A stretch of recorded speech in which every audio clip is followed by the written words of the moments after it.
Halo guys. Okey, kali ni kita nak share pengalaman makeover rumah sempena projek raya 2025.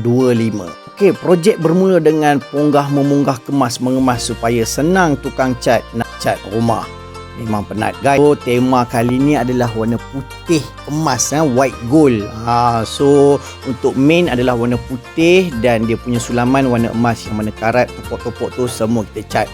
Untuk projek ngecat kita hire 2 tukang cat serta dibantu oleh anak-anak. Korang tengoklah video klip ni. Tu dia. Oh, cantiknya. Wow. Siapa nak ambil servis cat? Yeay. Ni Buat macam ni dah. buat apa? Air susu. Okey, tengok buat apa tu? Air susu. Lap cat. Okey. Okey, selesai bahagian mengecat dalam bilik dengan luar rumah, kita ponggah-ponggah kemas-kemas balik barang mana yang nak pakai, tak pakai. Tak tahulah budak tu dia tolong ke atau lagi menyepah. Okey, seterusnya bahagian maintenance rumah pula. Kali ni kita hire 2 tukang maintenance supaya servis aircon, servis wiring, servis bumbung bocor, air sumbat, semua sekali yang terlibat lah supaya tak nak ada masalah alang-alang bila dah cat rumah. Selesai bahagian maintenance, kita panggil Abang Aceh, kita buat tambah lampu raya iaitu lampu Dragon Ball. Lampu ni cantik guys, beli dekat dalam Shopee tak silap, letak atas tiang. So bila dah siap, nampak ni hasil lampu raya Dragon Ball. Memang cantik guys dia punya color.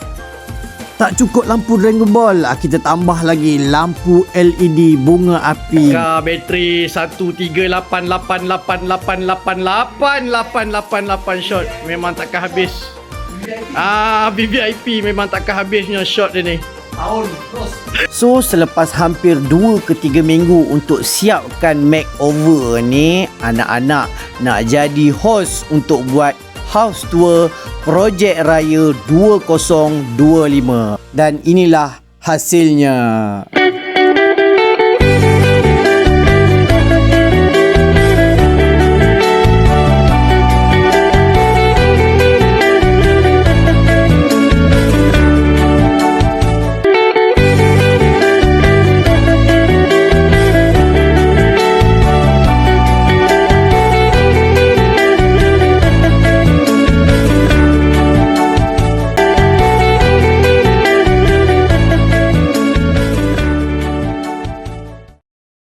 So bila dah selesai daripada proses mengecat, maintenance, add-on aksesori raya, tiba masanya anak-anak nak menyambut hari raya dengan bermain bunga api dekat rumah sambil dipanggil kawan-kawan, jiran tetangga serta saudara mara.